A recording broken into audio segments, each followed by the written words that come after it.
In a world that has been tainted by groups of dark beings, corruption, secrecy, and depravity have altered and damaged the lives of many children and adults who have fallen victim to stolen identities.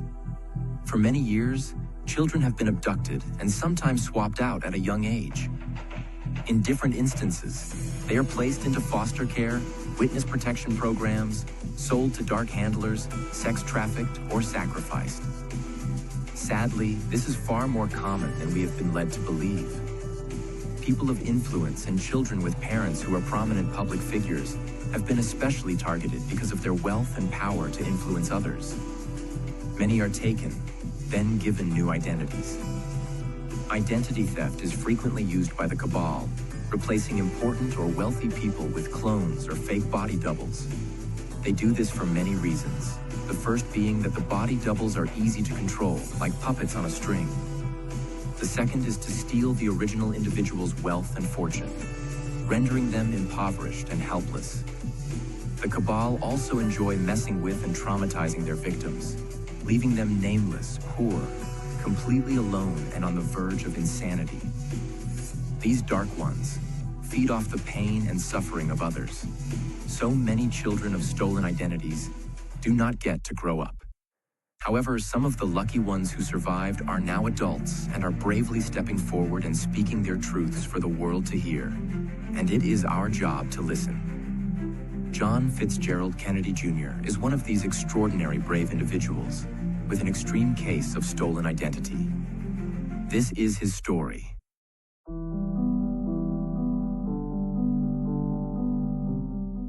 The story of John is a difficult one to tell. It is filled with loss, pain, and immense suffering. Furthermore, because John was subjected to MK-Ultra, drugs, torture, and copious other traumatic experiences, some timelines are approximations. John Jr. was born in 1960 to one of the most powerful and well-known families in the world, the Kennedys. He was born shortly after his father became the President of the United States of America. John has only a few short memories of his father, which he holds close to his heart to this day. Initially, he lived a good life, supported and safe in the sanctuary of the White House, surrounded by family who loved, cherished, and cared for him dearly. Although he was often under the care and supervision of nannies, Secret Service agents, and White House staff. In 1963, at the tender age of 3, John Jr.'s world came crashing down and was forever changed when his father was assassinated.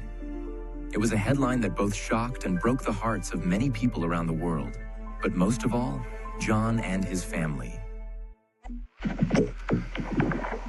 Good afternoon, ladies and gentlemen. You'll excuse the fact that I'm out of breath, but about 10 or 15 minutes ago, a tragic thing, from all indications at this point, has happened in the city of Dallas. Let me quote to you this. And you'll excuse me if I am out of breath. A bulletin, this is from the United Press, from Dallas. President Kennedy and Governor John Connally have been cut down by assassins' bullets in downtown Dallas. They were riding in an open automobile when the shots were fired. The president, his limp body carried in the arms of his wife Jacqueline, has rushed to Parkland Hospital. Between the ages of 3 and approximately 8 to 10, John had an exceptionally convoluted life. He spent time flying around the world with his mother, Jacqueline Kennedy, attending opulent events with important people, including celebrities, politicians, royalty, and other influential people. He would take classes with famous actors and various renowned artists, as well as perform acting roles in Hollywood on the big screen. 2 candidates for cargo ship will step forward. Candidate Tracy, are you ready to take the chicken test? What's a chicken test? Boy, are you a dum-dum. It's a test to see if you're chicken. Gargoyle arms, bring forward the basket of snakes. At times, this meant that John had to go and live with his movie or TV family for weeks at a time to get him into the role. However, it was not all fun and games for John. He was also put in extremely traumatic situations, even when in the presence of his mother. When John was 5 or 6, he remembers one of these traumatic times.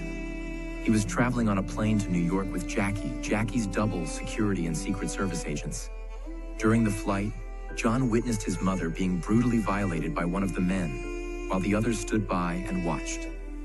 John was screaming and crying hysterically.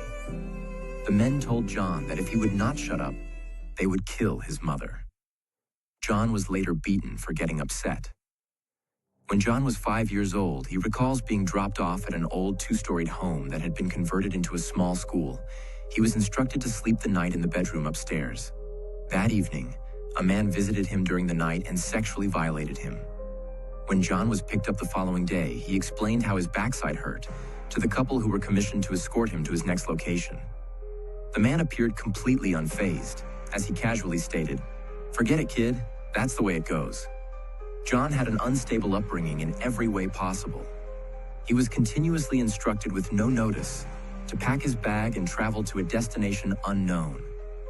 This continued well into his teens and young adult life. John never knew a normal or consistent home environment, and he was often left feeling confused and afraid, not knowing where he was or what was going on.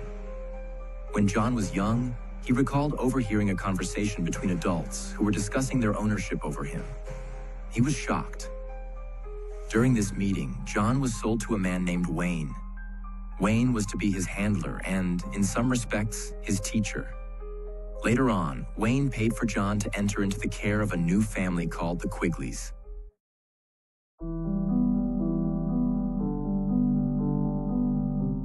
From age 5, John was introduced to the Hells Angels by Wayne. John had a huge love and interest in motorbikes since he was a little boy and still does to this day, being a skilled rider and mechanic among many other things. Throughout John's life, he spent time at the Hells Angels clubhouses and later became a patched member himself.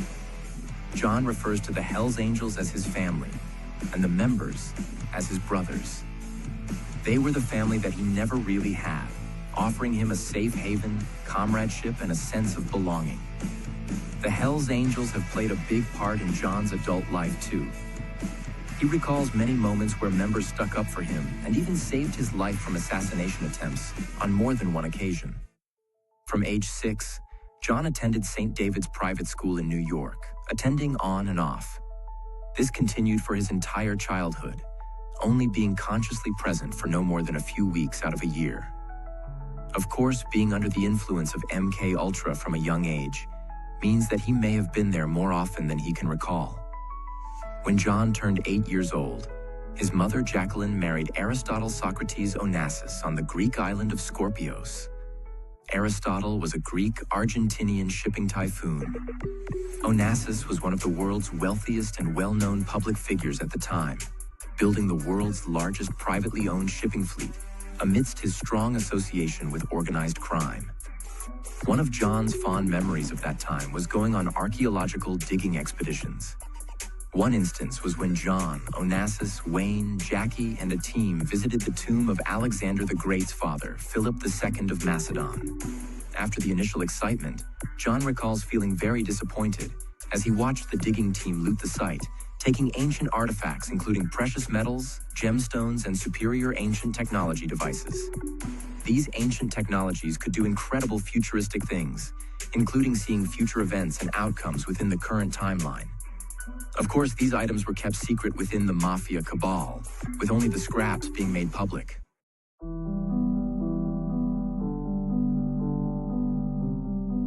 Between the ages of 8 and 10 was an extremely dark and unsettling time for John, a theme that continued for many more years to come.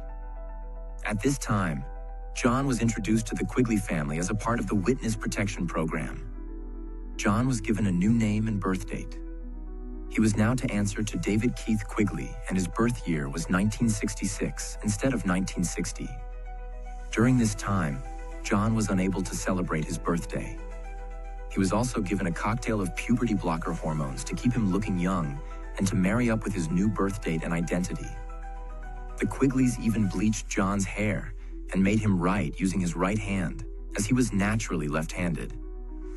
During his time with the Quigleys, John experienced and witnessed terrible horrors and abuse. The Quigleys were a cabal-organized crime family. They lived in a closed community in Yosemite Lakes in California, along with other group members. They were all members of secret societies, including the Illuminati and the Freemasons.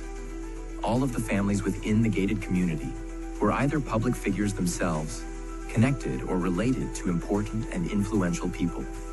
Regardless of their title, They were all in the same satanic club, one way or another. During John's time living in the closed community with the Quigley family, he experienced and witnessed frequent satanic rituals. During these rituals, the group would gather in a large tent in the middle of the night under moon and candlelight. Here, they would collude and plan out future agendas, and then energetically enhance the manifestation using dark witchcraft, human sacrifice, sexually violating children and torturing them, among other things. In his time with the Quigleys, John was thrown knee-deep into a world of crime and darkness. He had many near-death experiences, which were all deliberate attempts on his life, but a higher force kept him alive to tell his story. He witnessed money laundering and counterfeiting, murder, torture, sexual abuse, pedophilia, and people disappearing without a trace. John was beaten often and saw a lot of children come and go within the community. He suspected these children were abducted and trafficked. Some were given new identities, while others were used in rituals, never to be seen again. There was one instance that John recalled vividly, where a small child came to stay at the Quigley's house. John recalls being hysterical in his room, hearing the child being brutally harmed and then killed by Max and Dorothy Quigley. This was some kind of a spirit-cooking child sacrifice ritual, where they were attempting to capture the child's spirit or essence as the child passed over. In this instance, John was beaten terribly by Dorothy for crying loudly in his locked room. John never saw that child again. However, Max did take out some heavy-duty trash bags the next morning. Furthermore, it should be noted that the Quigley's homestead had pigs, which they used as tools to dispose of human remains and evidence of their heinous crimes. John witnessed countless body doubles and cases of identity theft of the people around him. While with the Quigleys, and afterwards too, he distinctly recalls Dorothy Quigley paying a woman to take her place, using her identity for an upcoming court hearing and an impending prison sentence. That woman was disposed of just prior to serving Dorothy's sentence on her behalf. This was done to minimize the risk of the woman exposing her while she was serving her time. At around the age of 10, while John was attending school on and off, a boy around his age showed up and sat next to him in class. His name was George, but was over time referred to as John John. John was John Jr.'s body double, and the imposter that was tasked with stealing John's identity over the coming years. John was told that John was his stepbrother. Later as an adult, John suspected that John was the bastard son of Aristotle Onassis and one of his mistresses. Needless to say, they didn't get along very well. However, over the years, they were forced to hang out together on different occasions for photo ops.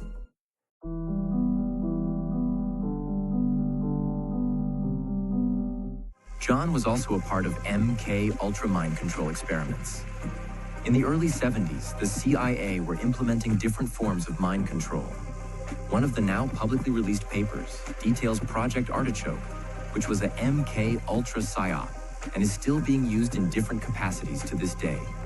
Around the age of 10, John was taken by Max and Dorothy Quigley to an old military facility. Here, he underwent a procedure that entailed removing a small section of his skull, which was then put back in place and dressed, after inserting a small microchip-type device. After this procedure, he lost what little was left of his personal autonomy. John was taken along as an accessory and witness in multiple crimes, and forced to do things against his will.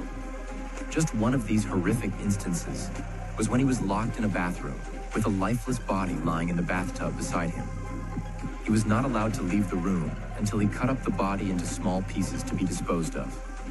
Trigger words were used by his handler Wayne, as well as other people, who had authority to put John under.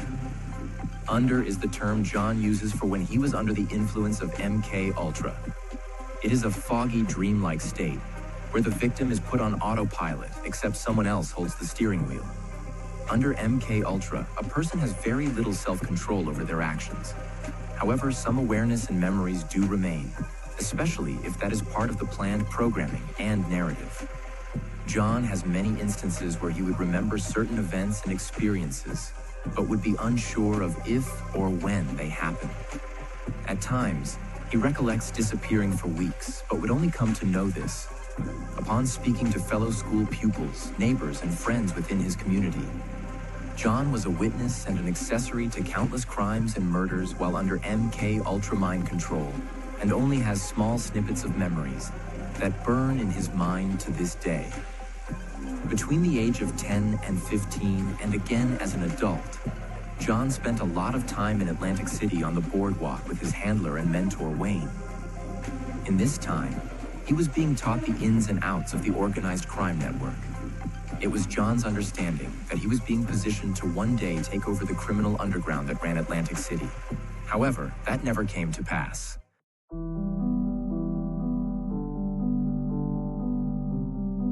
When John was 13, he was spending a lot of time on the island of Scorpios with Aristotle Onassis, his mother Jacqueline, and Aristotle's two children, Alexander and Christina. John got on well with and looked up to Aristotle's son, Alexander. Sadly, one day in a horrible turn of events, Alexander was shot at point blank by a plane mechanic while on a short private flight. The plane had only just taken off and was approximately 30 feet off the ground when Alexander was killed, sending the plane crashing down on the tarmac and rendering the perpetrator unconscious. John witnessed the whole thing.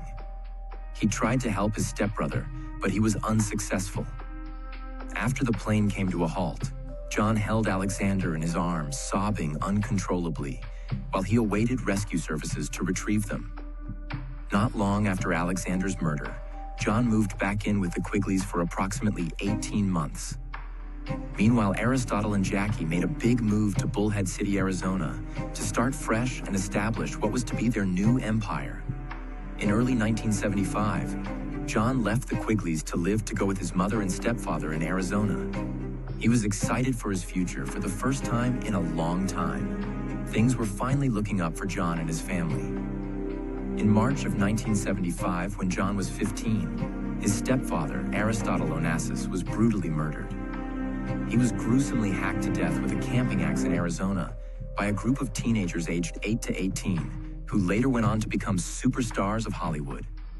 John witnessed his stepfather's bloodied and lifeless body and was distraught.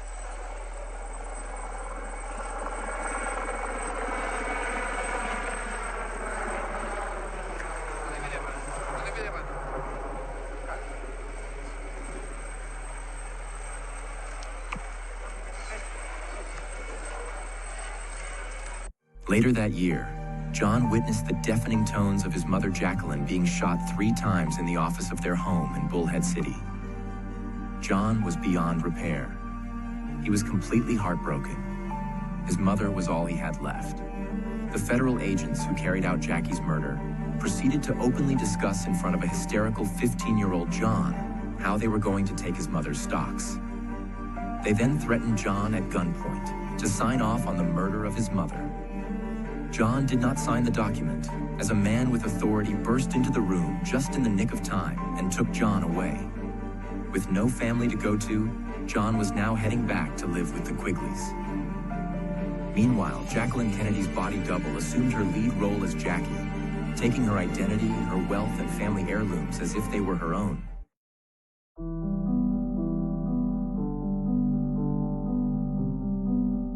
Many unimaginable things happened to John throughout his life. As a young man, he was once sedated with chloroform by a gangster turned pastor and musician named Charlie Brown.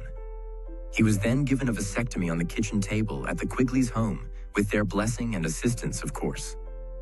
The vast number of inhumane crimes that were committed against John throughout his life is both terrifying and compelling. A short time after the Charlie Brown incident, John recalls another disturbing story.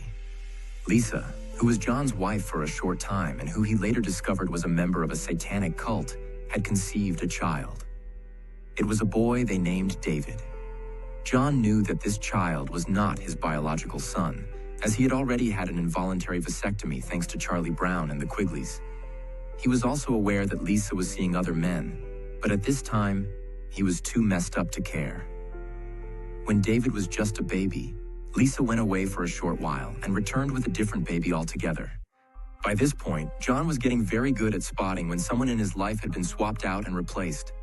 He was horrified but got nowhere arguing the point. So John carried on.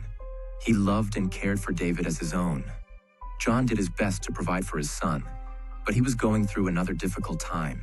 He was now living in poverty with David, while Lisa went out with strange men, drinking throughout the night. Eventually, the Quigleys coerced John into signing off on them adopting David, who they poisoned and tortured over the years. This continued until 2012, when John was able to take him back into his care indefinitely. John survived multiple attempts on his life and kidnappings for ransom. Secret government agents were the most common perpetrators of John's kidnapping experiences.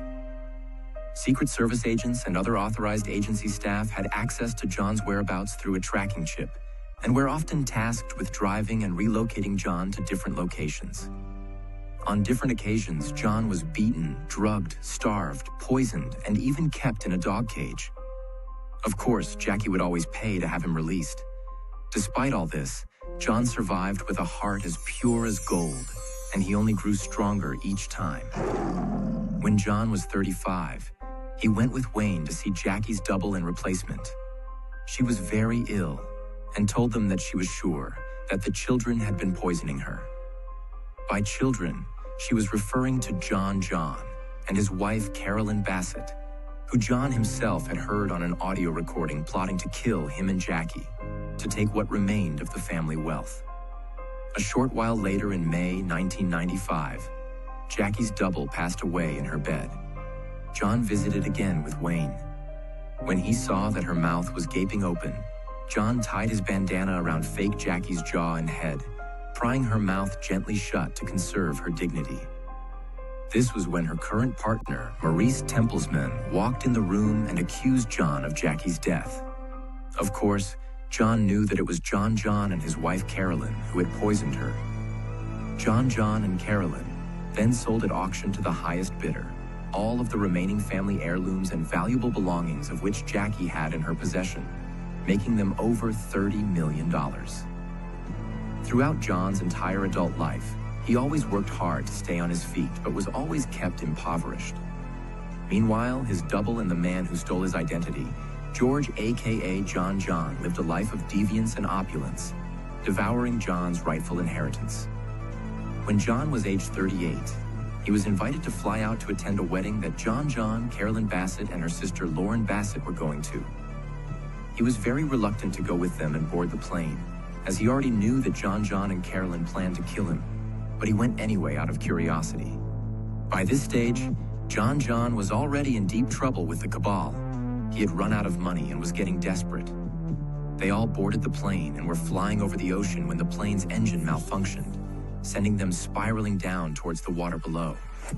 John had just enough time and experience with plane crashes to fasten his seatbelt and put his life jacket on. He also directed Lauren, who was seated close to him, to do the same. That fatal plane crash killed John, Carolyn, and Lauren. John barely survived with his life while attempting to rescue Lauren, who fought him off and insisted on going back to the sinking vessel to retrieve her sister.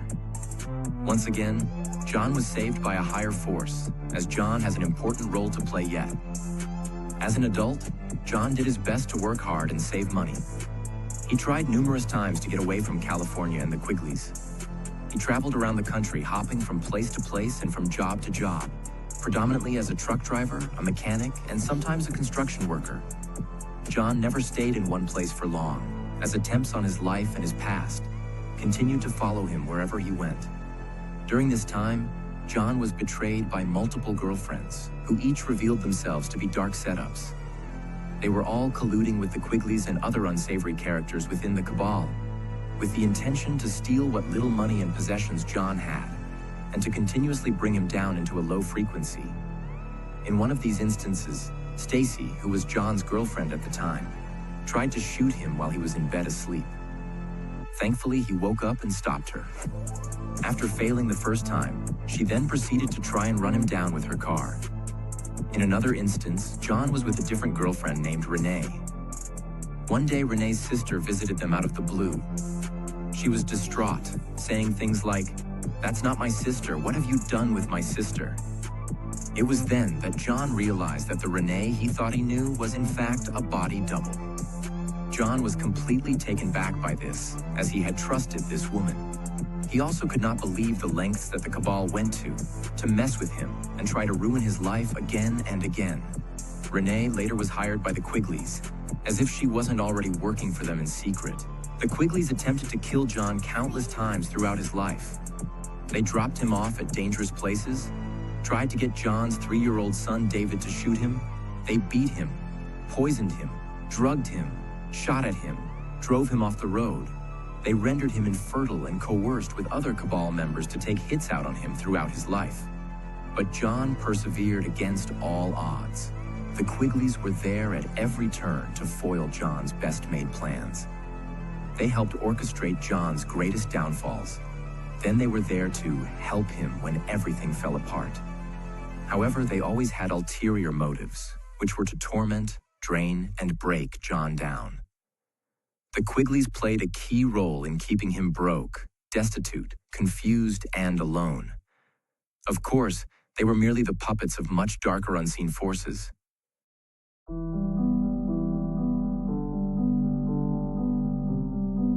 John has had an incredibly traumatic, full, and interesting life. He has traveled the world and had many unique experiences that most people couldn't even begin to imagine in their wildest dreams. Or should I say, nightmares. John has mingled with some of the most well-known people in the world. He has memories of meeting the Queen of England, Elvis Presley, Princess Diana, the Obamas, Donald Trump and his double, Lynyrd Skynyrd, Dolly Parton, a young Lady Gaga, Prince William and Harry, the Eagles, AC/DC, Bill Gates, Clint Eastwood, John Wayne, Denzel Washington, the Clintons and Pablo Picasso, just to name a few. As time went by and things started to calm down a little, John began recording tapes of his story. The tapes were later stolen from his vehicle, but that did not stop John from getting his story out. Over time, John was able to distance himself more and more from the Quigleys and the Cabal, but not entirely. In 2012, John became very unwell with acid reflux. He suspected that he had been poisoned. His doctor diagnosed him with a hiatal hernia, which required immediate surgery. When John woke up from the surgery, he had several holes in his stomach, instead of the 3 that he was told he would have. Upon further investigation, the X-rays revealed that John now had 3 sizable holes in his lungs and organs that were not there before. The hospital staff treated him terribly, refusing John his basic needs and pain medicine. They tried to keep him there for as long as possible. John eventually left, despite still being in recovery and tremendous pain. When John left the hospital with nowhere else to go, he went to see the Quigleys. He was not welcome. However, when he saw the state that his son David was in, he decided right then and there that he must take him away with him. They started looking for a place to live, and after a short while of searching, the pair bought a small home and settled down in Bullhead City, near where his mother was buried. In recent years, John started telling his story more and more on social media, coming up against countless attempts to censor and silence him. By 2023, John had produced an exceptionally well-written and revealing memoir titled Stolen Identity Unveiling the Real John Kennedy Jr. In this book, John deep dives into many more vivid details about his life experiences, including his time spent in Black Ops in Vietnam, the people he met along the way, as well as unraveling the dark agenda behind the false awakening. That is, the Q movement. This documentary is just the tip of the iceberg when it comes to John's story, which is a story that is equally thought-provoking and shocking, and it is far from finished. Sadly, John's experiences have been more often painful than not. However, John is now in a better place. He may not be wealthy yet, but he has the growing support of millions of people around the world. John is on a journey of healing physically, mentally, emotionally, and spiritually, with the help of love and light frequencies. Despite being attacked and censored from all directions, John is working around the clock to get his story out to the masses, to expose the lies and corruption within the shadow government, the world elites, the cabal, secret societies, and organized crime syndicates, which are all interconnected, coexisting under the same dark satanic umbrella. John is passionate about bringing the truth into the light about who these dark ones are, and the evil that they have been committing from the shadows. He is seeking justice for not only himself, but for all innocents who have and still are experiencing stolen identities. I encourage you to take a deep dive into the truth through John's experiences. If you wish to purchase John's book to learn more about his story and to support him, please visit his website, therealjohnfkennedy.com. My name is John Fitzgerald Kennedy Jr. That's right, my father was the President of the United States. I wrote a book about what I've learned, what I've seen, and it is a huge achievement. It is huge because it affects all Americans. What they did to me, what they did to my loved ones, what they're doing to you, it affects us all. Struggle after struggle, being hindered, blocked, shadow banned, taken down, lions. I came on here specifically to tell you all thank you with all my heart, all my soul. I appreciate you all so very much, each and every one of you. John is not a quitter. He is currently raising funds to have yet another DNA test done after multiple attempts that were tampered with. With the most recent results from a test that he purchased nearly 12 months ago, having still not been given to John. Together, let us expose the truth and end the tyranny and corruption perpetuated by the Dark Ones, by shining light into even the darkest of places. Full disclosure is happening now. We already won.